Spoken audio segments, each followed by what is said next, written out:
Hi there, students. Détente. Détente. Okay, this is a noun. It's uncountable, and it's a word to do with politics. Détente is a policy of relaxing or reducing tension between two countries that are rivals. Two countries that have big problems between each other, like maybe, for example, North and South Korea. But notice, détente is a policy to reduce tension, but not by appeasement. To reduce tension by increased diplomatic contact, increased commerce, and increased cultural exchange between the two countries, especially verbal communication. So clearly between North and South Korea there is very little détente. They don't talk to each other. I think they don't trade with each other unless they have to. And I think the level of diplomatic discourse is incredibly low. So détente is bringing the two countries closer, trying to reduce tensions by talks, by negotiation, by contact, by commerce, by cultural exchanges, and that's the idea of détente.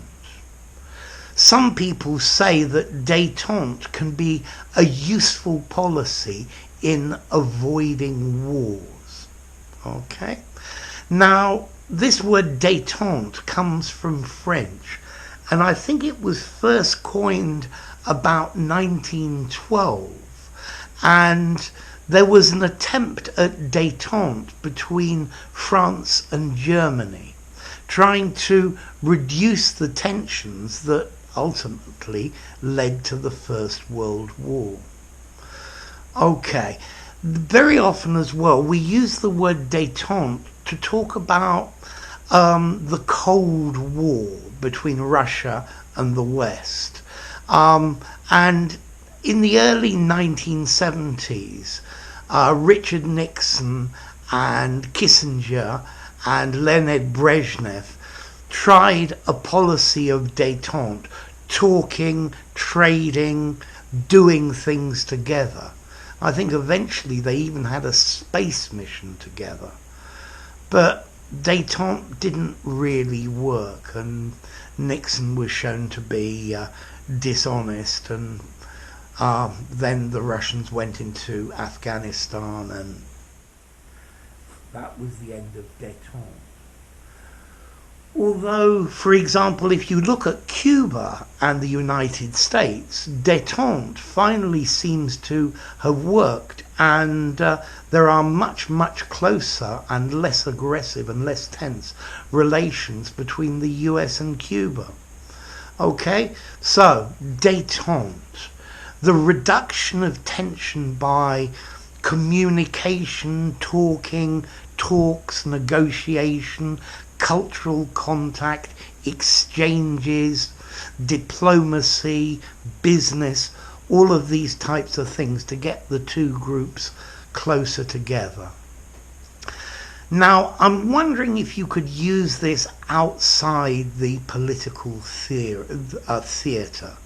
I'm thinking maybe the couple got on very badly together, so they tried a policy of détente, talking and doing things together to reduce the problems between them. You could probably use it like that, but I think it's much more common in the political sense. Okay, détente, this is quite a formal word. I'd probably give it 7.5 in formality. Informally, get them talking, get them relating to each other. I think détente is something you would use in a political conversation, which in itself is not very informal.